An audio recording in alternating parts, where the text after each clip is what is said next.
Olá, está no ar o programa Cidadania em Debate. Nesta edição, vamos conversar sobre as constituições brasileiras. E para essa nossa conversa, convidamos os professores do mestrado em Direitos Humanos da UNIT, o professor e procurador de Justiça do Ministério Público, Carlos Augusto Alcântara Machado, e a professora Clara Machado Jaborandi.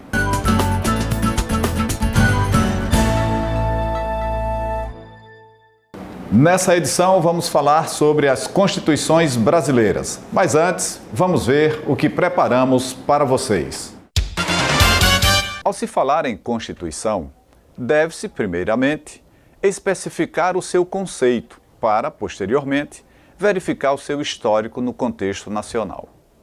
De acordo com Bernardo Gonçalves, uma Constituição pode ser definida como o modo de ser de uma comunidade, sociedade ou Estado. Em verdade, tomando por base o sentido sociológico proposto por Ferdinand de Lassalle, tem-se que em todos os lugares do mundo e em todas as épocas sempre existiu e sempre existirá isso que chamamos de Constituição. Pois bem, a primeira Constituição brasileira foi a de 1824, documento do Brasil imperial que veio ao ordenamento jurídico com o objetivo de dar legitimidade a uma forma de governo monárquica. Assim, tendo sido outorgada em 25 de março de 1824, tinha como características a alta centralização da política, voltada principalmente à criação de uma unidade nacional que vivia sob a égide de um poder moderador, autoritário e sem limites. Vez que aquela Constituição poderia ser modificada livremente pelo imperador, não havia o estabelecimento de limites materiais.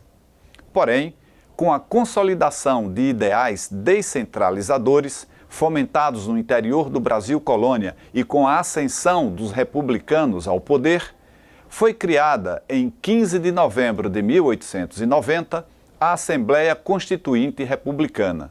Dessa forma, foi que em 24 de fevereiro de 1891 foi promulgada a segunda Constituição do Brasil, primeira com ideais republicanos, que estabeleceu que a República do Brasil se constituísse na forma de um Estado federativo, estabelecido sob a união perpétua e indissolúvel dos seus estados. Ademais, tem-se que fora escolhida a adoção de um modelo de tripartição dos poderes, com a extinção do poder moderador e com a escolha de um sistema representativo através do presidencialismo. Separado da Igreja e de qualquer ingerência externa, fim do Estado confessional, contudo, em que pese terem acontecido avanços quando se compara a Constituição de 1824 e 1891, diversos foram os percalços experimentados por esta última. Assim, a partir de uma forte influência das constituições sociais do México, 1917, e da Alemanha, 1919, foi promulgada em 1934 a terceira Constituição do Brasil, com o intuito de estabelecer novos direitos à população, como, por exemplo, o voto feminino e a constitucionalização do voto secreto.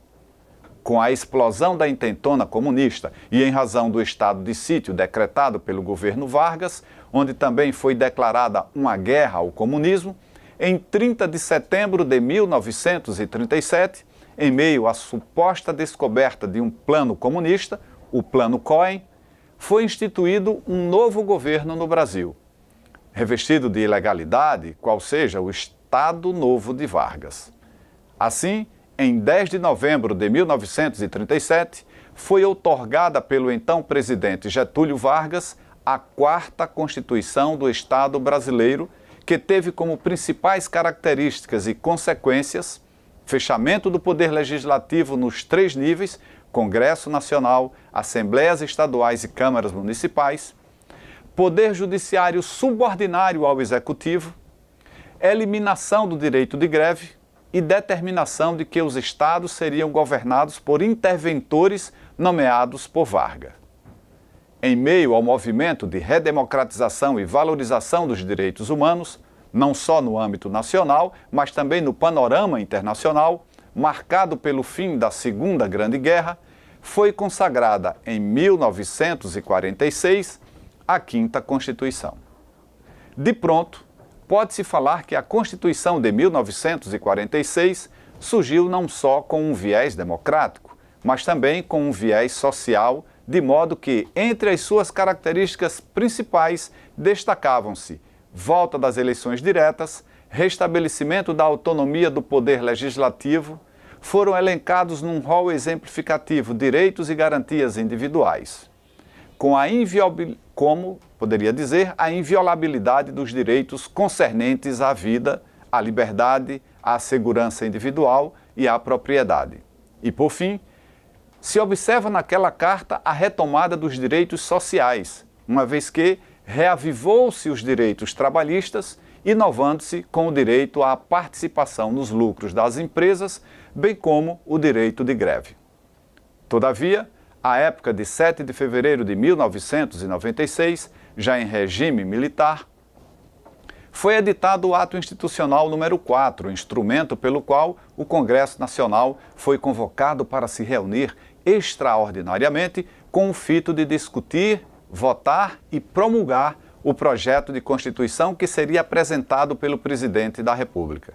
Dessa maneira, em 24 de janeiro de 1967, foi publicada a 6ª Constituição do Brasil, da qual, entre as características mais marcantes, destaca-se a eliminação do voto direto e secreto, diferente do que aconteceu com as constituições anteriores. A Constituição de 1969, oriunda da Emenda Constitucional 01/69, nunca foi declarada como uma Constituição em si mesma. Contudo, verdadeiramente, a nova estruturação autoritária que por ela era trazida demonstrava a sua força de nova Constituição, a 7ª do Brasil, que abraçava em seu cerne as disposições trazidas pelo Ato Institucional número 5.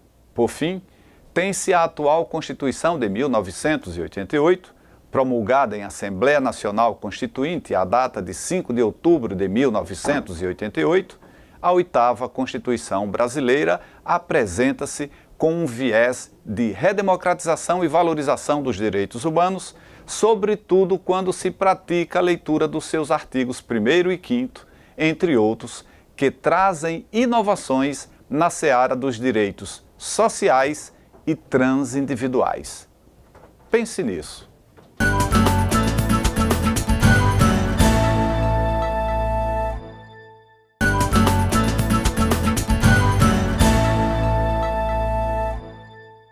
Estamos de volta com o programa Cidadania em Debate. Nesta edição, a nossa conversa será sobre as Constituições brasileiras. E no programa de hoje estamos recebendo o Procurador de Justiça do Ministério Público e professor do curso de mestrado em Direitos Humanos da UNIT, o professor Carlos Augusto Machado, e também a professora do mesmo curso, Clara Machado.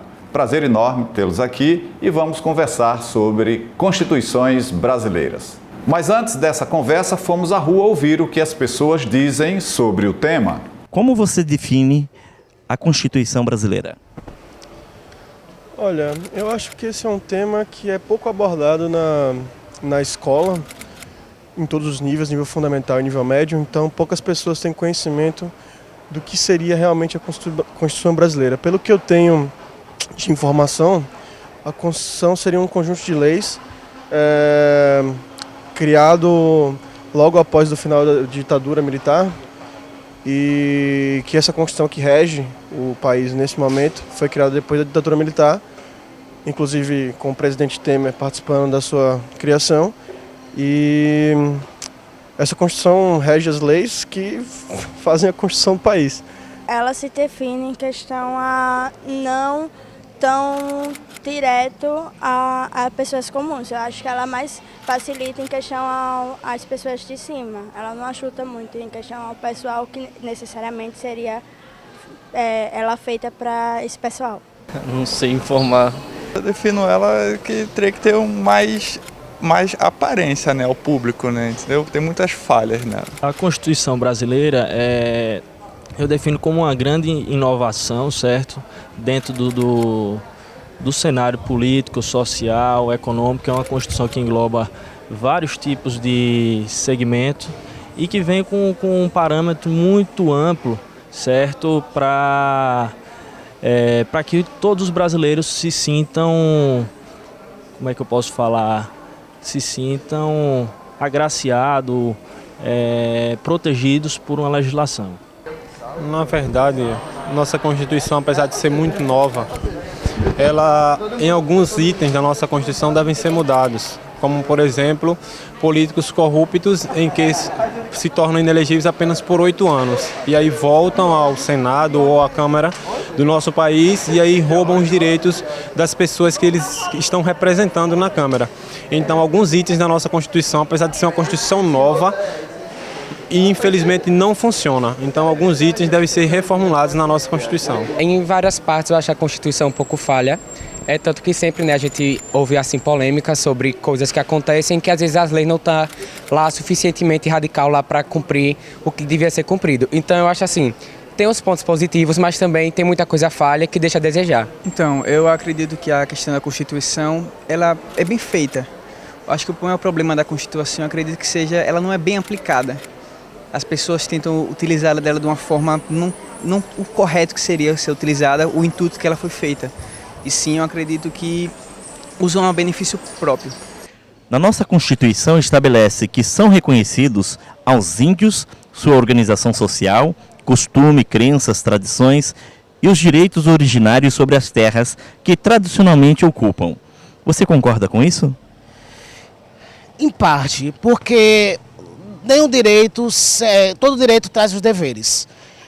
Eu acredito que todo cidadão deve trabalhar, deve gerar renda, deve contribuir para o desenvolvimento e que ele seja, sim, parte não só do problema, mas também da solução. Sim, eu acho que, quer dizer, sim em parte. Eu acho que existem situações e situações. Eu acho que os índios, eles têm, eles são merecedores, né? Partindo do princípio que eles eram os proprietários, vamos dizer assim, daqui das terras, mas também tem a questão da evolução, tudo evolui.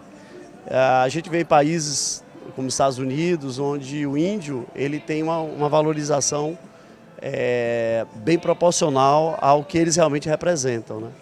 Aqui no Brasil, eu acho que existem muitas leis de proteção ao índio, mas são pouco eficazes, até porque só protegem a terra, não protegem a cultura, não protegem a própria economia de subsistência deles, né, que é algo frágil, né? Eu acho que é por aí, tem que ter uma visão mais evolutiva em relação a isso, né? Eles chegaram, ocuparam e vivem lá, é deles por direito. Não, eu acho que não tem que tirar eles de lá. É o meio que eles vivem, é o meio que eles conquistaram, é o meio que eles estão acostumados a viver. E é deles. Eles cuidam de lá também. Eu acho que é deles, sim. Sim, porque como todos nós, em tese, deveríamos ser iguais perante a lei, né?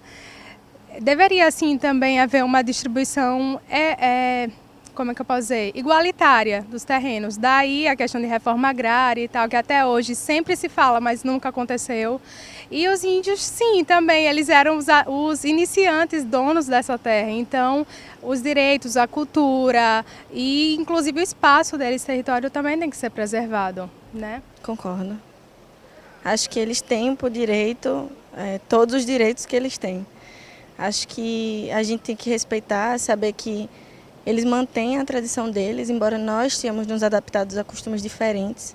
Aqueles que são diferentes, como eles são, também merecem espaço, tanto quanto nós. E na prática, para valer, esses direitos são garantidos aos índios? Então, o que a gente acaba vendo, o que é passado através da mídia, é que existe muito conflito ainda. Embora muitas medidas, muitas ONGs estejam presentes tentando ajudar, a gente percebe que não é a totalidade dos casos que são repassados esses direitos, que eles conseguem usufruir adequadamente. Mas acho que no Brasil ainda existe um respeito muito grande pela cultura indígena.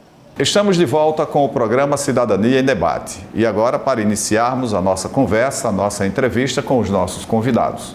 Inicialmente, professor Carlos Machado, gostaríamos que fizesse uma narrativa com relação à evolução das constituições brasileiras.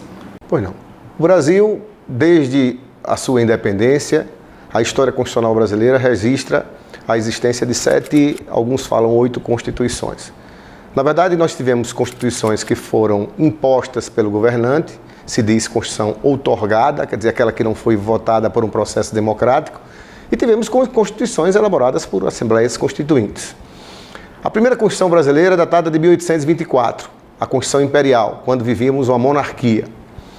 Depois, logo após a proclamação da República, foi promulgada a Constituição de 1891. A primeira foi imposta, de 1824, a de 1891 foi uma Constituição votada. Em seguida, tivemos também uma Constituição votada em 1934. No ano de 1937, período ditatorial, a Era Vargas, uma Constituição imposta, mais uma vez. Em seguida, 46, depois tivemos em 1967, como resultado da Revolução de 1964, ou o golpe de Estado de 1964, e logo em seguida, um aperfeiçoamento, vamos dizer assim, do ponto de vista formal, de consolidação desse golpe, não é?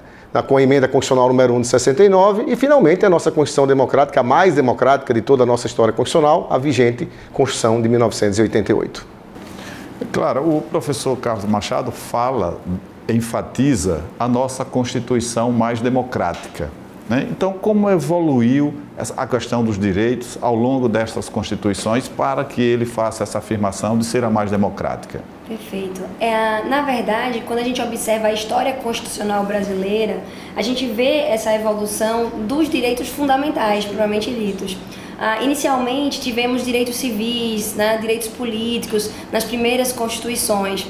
Depois, tivemos a inserção em 1934 dos direitos sociais. Então, começamos a falar dos direitos trabalhistas, os direitos também voltados à saúde, à educação. Mas, em razão do período, do grande lapso, né, de período ditatorial, muitos direitos foram retirados da população brasileira. E, obviamente, no processo de redemocratização, que foi esse processo que aconteceu já com as diretas já e que emanou, né, principalmente com a Constituinte de 1988, é que os direitos fundamentais eles foram inseridos na sua quase que totalidade na Constituição. Então tivemos até uma readequação da Constituição no sentido de enfatizar esses direitos, razão pela qual os primeiros artigos da Constituição eles já demonstram, né, a garantia desses direitos. O artigo com ênfase principalmente ao artigo 5º, que traz os direitos e garantias individuais e coletivos. Professor, nós estamos aqui conversando sobre a Constituição brasileira e é importante que a gente possa, esclarecendo para os nossos ouvintes, para que não fiquem incompreensões em função dos termos que estamos aqui a falar. Então, como o senhor passaria para os nossos telespectadores a diferenciação em todos esses direitos que a professora Clara falou, de direitos fundamentais, de direitos sociais, de direitos difusos, como seria explicado isso para os nossos telespectadores? Na verdade, essa nomenclatura de direitos fundamentais é uma nomenclatura técnica. Historicamente, lá no início da evolução desses direitos, se falava em direitos naturais. Depois, direitos da pessoa humana. Enfim, até o momento em que essa terminologia se unificou basicamente em 2 expressões. Direitos humanos, que seriam os direitos universais, consagrados nos tratados internacionais, de um lado, e os direitos fundamentais, que seriam os direitos mais relevantes da pessoa, mas que seriam objeto de regulamentação nas constituições. Então, os direitos assegurados nos tratados internacionais, direitos humanos. Os direitos garantidos nas constituições dos países, direitos fundamentais.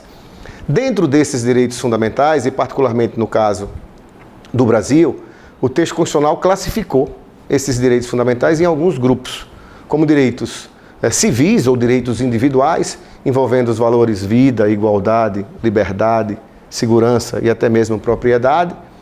Consagrou os chamados direitos sociais, que faziam parte de uma categoria que nós denominamos de direitos sociais, econômicos e culturais, particularmente com especial ênfase para os direitos dos trabalhadores, salário mínimo, 13º, férias, hora extra. Depois temos ainda os chamados direitos à nacionalidade, que mostram esses direitos, como as pessoas se vinculam a determinado estado, na condição para ser brasileiro, por exemplo, quais as condições que a Constituição estabelece para que alguém possa manter esse vínculo com o país, e finalmente os direitos políticos, que são os direitos de cidadania, que a Constituição do Brasil se especializou, por assim dizer, na história constitucional, em garantir os direitos de cidadania. Daí a expressão Constituição Cidadã. E qual a expressão, como a senhora poderia exemplificar, o que significa essa questão de conquista, de fortalecimento da cidadania através do controle social, da participação popular, como isso se expressa na Constituição de 1988? A Constituição de 88, ela é, como o professor Carlos Augusto bem ressaltou, uma Constituição efetivamente cidadã. E ela trabalhou com um aspecto democrático, lá no seu artigo 14, uma democracia semidireta. Ou seja, nós temos efetivamente a consolidação da democracia representativa, ou seja, os nossos representantes, né, que estão lá eleitos, né, democraticamente para a proteção, e garantia dos direitos, mas também uma democracia participativa, que é a democracia direta. E isso pode se dar tanto através do plebiscito, que é uma manifestação popular prévia, a uma elaboração de uma lei, em relação também ao referendo, que é uma manifestação popular posterior à elaboração, à edição de uma lei, e também a importantíssima iniciativa popular, que é a forma que a população tem de apresentar um projeto de lei e efetivamente aí a garantir os seus direitos. Muito bem, nós estamos aqui com o professor Carlos Augusto Machado e com a professora Clara Machado, conversando sobre as constituições brasileiras. Estamos discutindo sobre a evolução dos direitos aqui em nosso país e chegando até a discussão da Constituição Cidadã, a Constituição de 1988. E veja, como tem evoluído isso no Brasil, que a gente sabe que muitas vezes existe uma diferença muito grande entre o que está no papel, entre a letra e a prática.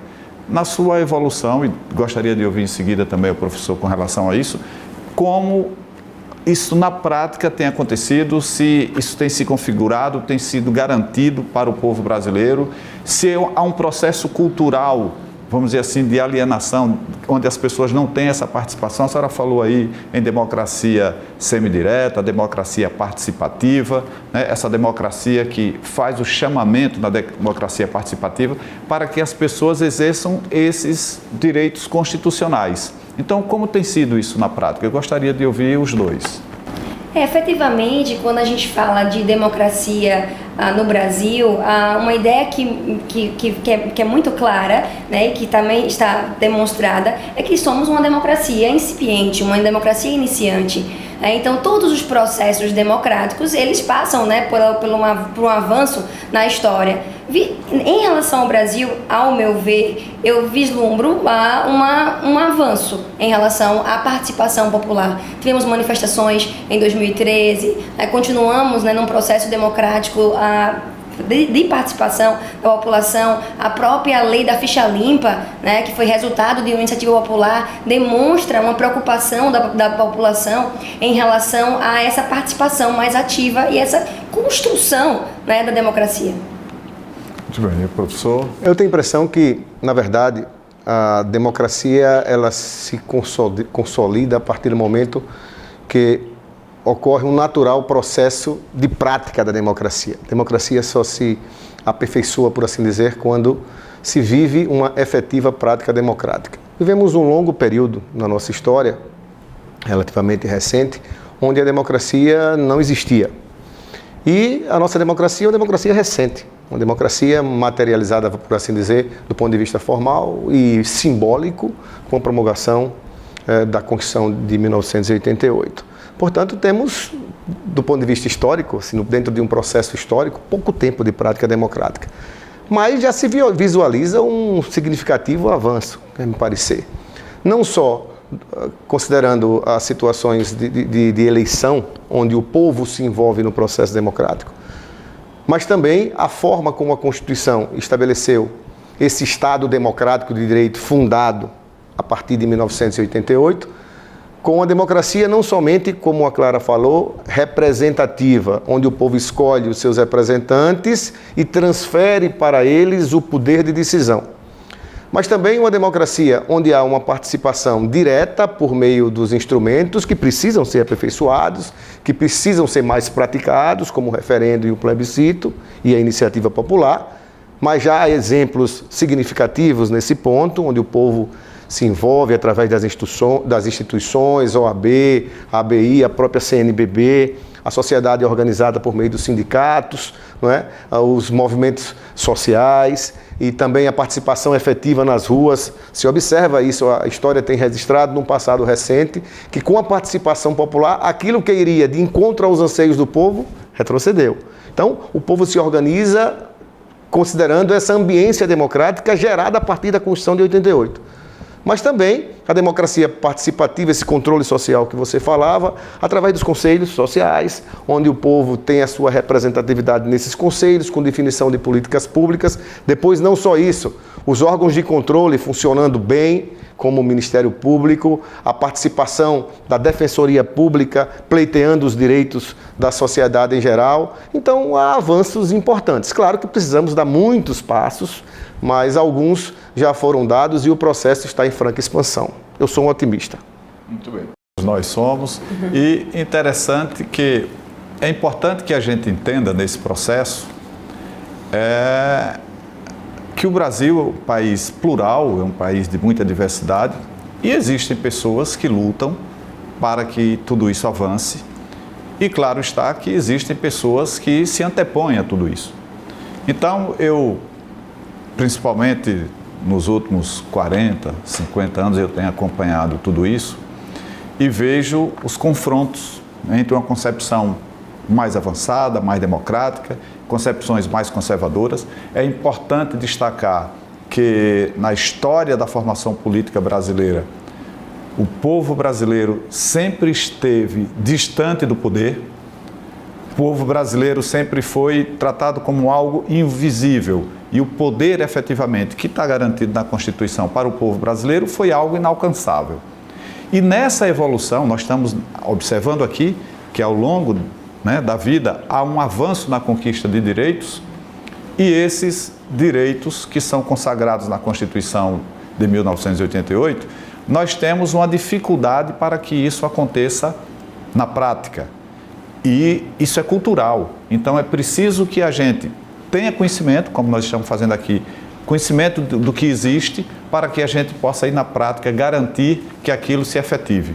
Por exemplo, na relação dos conselhos, nós sabemos, por exemplo, conselho na área da saúde e da educação. Conselho na saúde, o financiamento vem mediante a existência desses conselhos.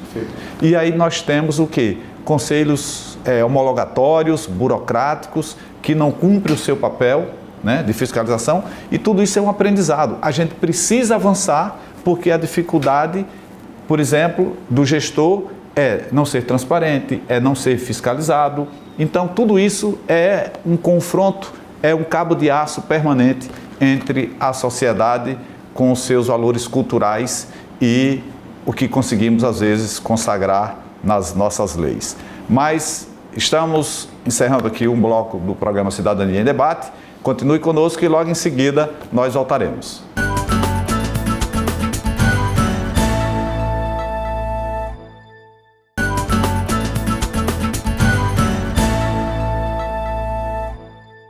Estamos de volta com o programa Cidadania em Debate e o tema em discussão na edição de hoje é Constituições Brasileiras. Professor, nós conversamos no bloco passado com relação a direitos que configuram a Constituição de 1988 como Constituição cidadã.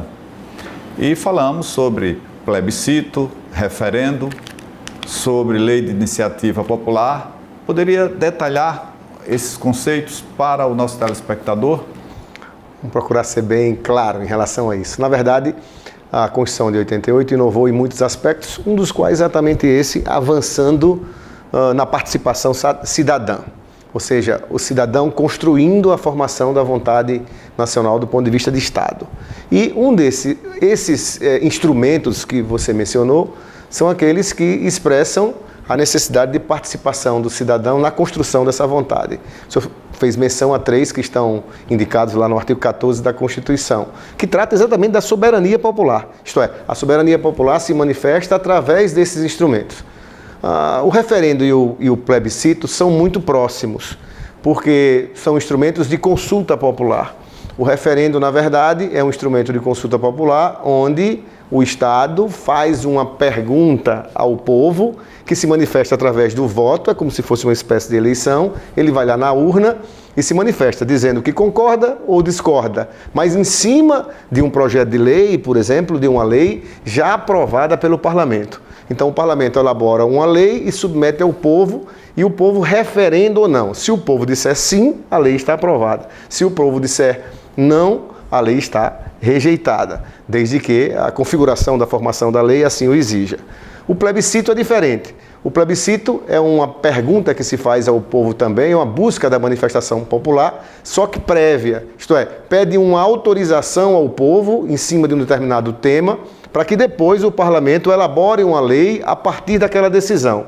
Então, o referendo o povo delibera depois que o parlamento já deliberou.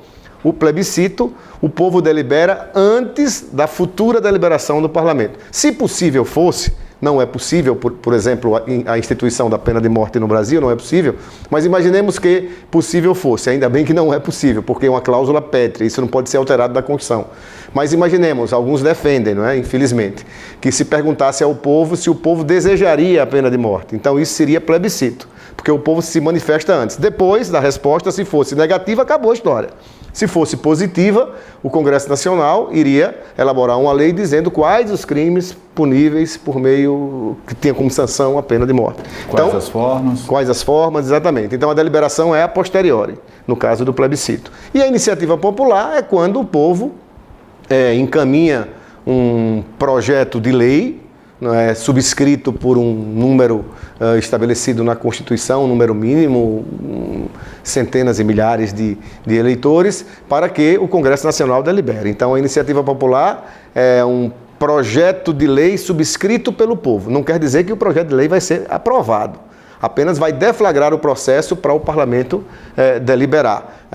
Claro que quando há uma movimentação volumosa, substancial, de qualquer sorte, é uma pressão popular relevante que faz com que os representantes do povo reflitam mesmo se deverão aprovar ou rejeitar a partir daquilo que o povo deseja. Então, há uma participação, como o nome diz, direta do povo, tanto no referendo, no plebiscito, como na iniciativa popular. Muito bem. Professora Clara, esse mecanismo, esse instrumento da Lei de Iniciativa Popular, na minha avaliação, gostaria em seguida de ouvir a sua, tem sido subutilizado. Nós temos exemplos, né, de leis que foram produzidas a partir da iniciativa popular. Mas nós temos uma subutilização e temos histórico também de leis que, apesar de assinada por muitas pessoas, elas chegaram no parlamento e não ecoaram, não foram adiante. Que comentário a senhora faz a respeito? Há uma subutilização disso? Será que seria necessário emendar a Constituição com relação às exigências? Porque, por exemplo, um deputado pode, enquanto representante da população, pode mandar um projeto de lei.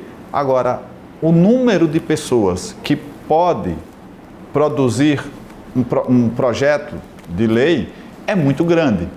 Então, não haveria uma desproporção que inviabiliza a democracia semidireta? Bom, na realidade, o processo democrático é um processo em construção, né? É um fenômeno realmente em construção. O artigo 62, parágrafo 2º, que trata especificamente da iniciativa popular, de fato, traz muitos requisitos para que efetivamente se consolide, né, essa iniciativa. O que eu enxergo, efetivamente, é que com o meio digital, né, ou seja, hoje nós temos como coletar as assinaturas, né, através da internet. E tem um aplicativo desenvolvido pelo ex-juiz Marlon Rey, já está disponível para a população. Exatamente. Então, com essa maleabilidade, né, proporcionada pelos avanços tecnológicos, hoje eu entendo que já existe uma maior, né, participação da população nos processos, né, de iniciativa. Obviamente que, como o professor Carlos Augusto bem pontuou, não depende apenas da população. Muitas assinaturas são coletadas, inclusive é formalizado um processo, um projeto de lei de iniciativa popular, mas obviamente depende dos nossos representantes. Então é muito mais uma questão de política do que propriamente uma questão jurídica. Não entendo que é um símbolo, por exemplo, o 62 parágrafo 2º, não. Apesar de serem muitos requisitos, entendo que é possível sim se materializar, desde que haja uma boa articulação, inclusive política. Veja que tudo isso nos mostra a precariedade da democracia representativa, porque é inadmissível que a população, 1.500.000 pessoas, 2 milhões de pessoas assinem um projeto de iniciativa popular, vá à Câmara e os deputados desconsiderem. Isso mostra o quão precária é a nossa democracia representativa. E temos até, fugindo um pouco do tema, mas como o objetivo do nosso programa é sempre trazer informação, nós poderíamos discorrer até um pouquinho, acho interessante isso, sobre legalidade e legitimidade, que está na base dessa questão da representação. Se nós temos uma democracia representativa, o que tramita nos parlamentos brasileiros e tem aprovação dentro do processo legislativo, vem chancelado pela legalidade. Agora, precisaria de algo mais para que tivéssemos falando também de legitimidade e de legalidade. Como poderia trabalhar esses conceitos?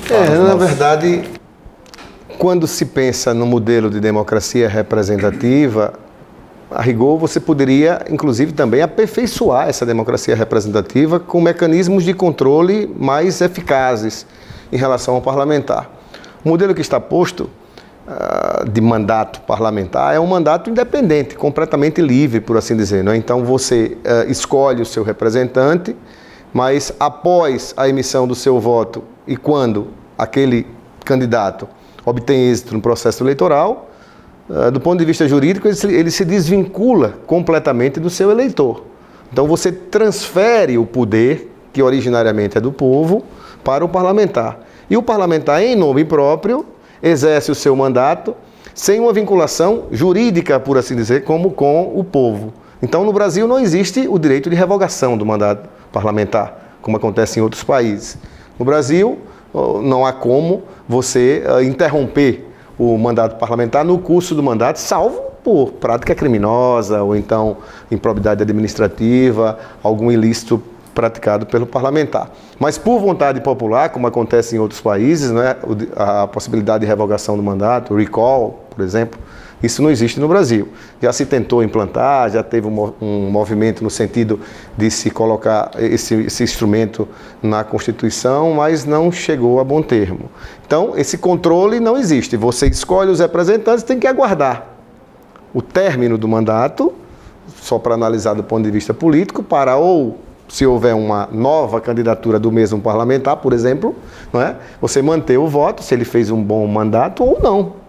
Então, você se desvincula completamente logo no momento seguinte, a partir da emissão do voto. Então, essa falta de controle dificulta, podia ser aperfeiçoado com outros mecanismos, como aqui falei. Então, isso mostra que na política brasileira, as leis, de uma maneira geral, quando cumpre o rito legislativo, ela é legal, melhor dizendo, mas quando ela não representa o anseio, a vontade da população, ela não tem legitimidade. Então, por exemplo, nós temos agora a iminência de uma discussão de reforma da Previdência e precisamos dar legitimidade a essa representação, a isso que se aprova, a partir do momento que a gente comporta nessa aprovação aquilo que interessa à maioria do povo brasileiro, sob pena de o que se produz não ter legitimidade. Um outro aspecto que gostaria muito de comentar é que culturalmente, aí faz parte da alienação do povo brasileiro, é que se fala que democracia é o dia das eleições, é o direito de votar e a festa do domingo das eleições, né? E que depois disso, 2 meses depois, a pessoa não lembra mais em quem votou, né? Então isso fere de morte a nossa democracia representativa. Mas, professora, conversemos um pouco agora sobre saúde, educação, né, que inclusive está aí na PEC dos 20 anos, né, que congela recursos e tudo mais. Então, o que traz a Constituição de 1988 com relação à saúde e educação? Bom, em relação à saúde, o artigo 196, né, do texto constitucional, ele diz que saúde é direito de todos e dever do Estado. Trata-se de uma norma que no direito constitucional chama de norma programática. Que norma é essa? É aquela norma que depende de políticas públicas, de orçamento para a produção de todos os seus efeitos. Ela possui, obviamente todos nós temos o direito à saúde garantido constitucionalmente, mas ela depende substancialmente, né, de um programa, né, de governo, de política pública, depende do legislativo, né, através do orçamento, da lei orçamentária, para a produção de todos os seus efeitos. Então, obviamente, é um direito social, o direito à saúde é um direito social que deve ser garantido, né, na máxima medida possível, mas, obviamente, tem que se levar em consideração as condições fáticas, as condições jurídicas do Estado. E com relação à educação, vai no mesmo sentido, né? Vai no mesmo sentido. A Constituição de 88, ela é, como a gente já mencionou, uma Constituição cidadã, então também traz garantias em relação à educação, traz o direito de creche, né, para as crianças de até 5 anos de idade. Então tudo está consubstanciado, né, no texto constitucional, mas depende de um programa de governo, depende de políticas públicas e de orçamento para que esse direito seja efetivamente garantido para a população. Nós temos também, produto da Constituição de 1988, o estabelecimento do Sistema Único de Saúde, do Sistema SUS, aqui no Brasil, e que destina o orçamento do Brasil, a gente fazendo uma análise da série histórica, a gente vai encontrar entre 3,5% e 4% do nosso orçamento destinados esse valor para a educação e um pouquinho mais destinado para a saúde em nosso Brasil. E a proposta de sistema único é um sistema de porta aberta, que acolhe todas as pessoas. E com esse aporte de recursos, já de certa forma, inviabiliza e a população não tem garantida aquilo que a Constituição prevê, né? Que é esse direito à saúde e o dever do Estado. Então nós temos essas dificuldades com relação à aplicação. E aí, essa discussão, você falou também, professora, na questão orçamentária, aí me lembra do modelo do pacto federativo que nós temos, né? Um pacto federativo centralizado, né? Onde resta aos estados e municípios, né, ficarem com a cuia na mão, solicitando recursos e, num momento, né, como esse que o Brasil vive, se pratica o toma lá da cá, né, se condiciona repasses a apoios políticos e tudo mais. E a gente lembra que a Constituição de 88 também reorganiza o Estado brasileiro, né? E qual foi a grande novidade que a Constituição de 88 trouxe nesse sentido, professor? Bom, do ponto de vista de organização do Estado, particularmente no que diz respeito ao Pacto Federativo, a grande novidade é o especial destaque que se deu no Pacto Federativo, de uma certa maneira, no aspecto formal, vamos dizer assim, com a inclusão do município na federação, como ente federativo. Não é? Tradicionalmente, os países, não só o Brasil, mas os países em geral, quando trabalham com a ideia de pacto federativo, trabalham com a reunião de unidades federadas, estados-membros. Alguns países chamam províncias, e no caso do Brasil, estados-membros. Então, os estados-membros como entes autônomos que integram a federação. No Brasil, em razão da vontade da Constituição, resultado do processo constituinte, o Pacto Federativo é constituído, além dos Estados-membros, tradicionalmente os Estados-membros no Brasil, desde a proclamação da República, com a inclusão também, não só do Distrito Federal, que também integra o Pacto Federativo, mas os municípios. Então, os municípios passaram a ser entes que compõem o Pacto Federativo. Só que o nosso Pacto Federativo, ele dá especial ênfase à União, que é aquele ente formado da junção, por assim dizer, não é do pacto, da aglutinação dos outros entes. Então nós temos os Estados-membros, o Distrito Federal e os municípios, e um quarto ente nasce da aglutinação desses entes, que é a União. Só que na distribuição das competências estatais, não é, que fazem parte, vamos dizer assim, do âmago do Pacto Federativo, a maior fatia do bolo foi para a União, inclusive no aspecto tributário, não é? E os demais entes ficaram com a fatia um pouco menor, particularmente os municípios. Então, os municípios formalmente foram incluídos na federação, mas não tiveram os meios necessários para operacionalizar a vontade da Constituição no que diz respeito aos serviços públicos a eles confiados. Então, acontece esse fenômeno, que se o município não receber aquele famoso repasse, não é? Os estados também, num certo sentido, da receita tributária originariamente confiada à União, há dificuldades sérias para a execução dos serviços públicos e a concretização das competências estatais. Então, apesar dos avanços, nós estamos vendo que, dentre as grandes reformas necessárias para o nosso país, nós temos, por exemplo, uma reforma tributária, porque, afinal de contas, é no município onde as pessoas vivem e é lá que tudo acontece. Então, a gente precisaria rever, do ponto de vista de uma reforma democrática que contemplasse o interesse das pessoas enquanto sujeitos de direitos, para que a gente pudéssemos corrigir todos esses rumos. Então, vejam, existem avanços inegáveis, né? No relato aqui dos professores, nós tivemos avanços na conquista e garantia de direitos, mas há muito por fazer. A democracia brasileira é uma democracia incipiente, nós precisamos avançar. Mas, professores, nós conseguimos alcançar nosso objetivo, que é de trazer informação, de trazer uma informação reflexiva para os nossos telespectadores, e gostaríamos de agradecer a participação, né, dos senhores, e teríamos aqui 30 segundos para as considerações finais de um e do outro. Quem começaria? Quem começa? Posso falar?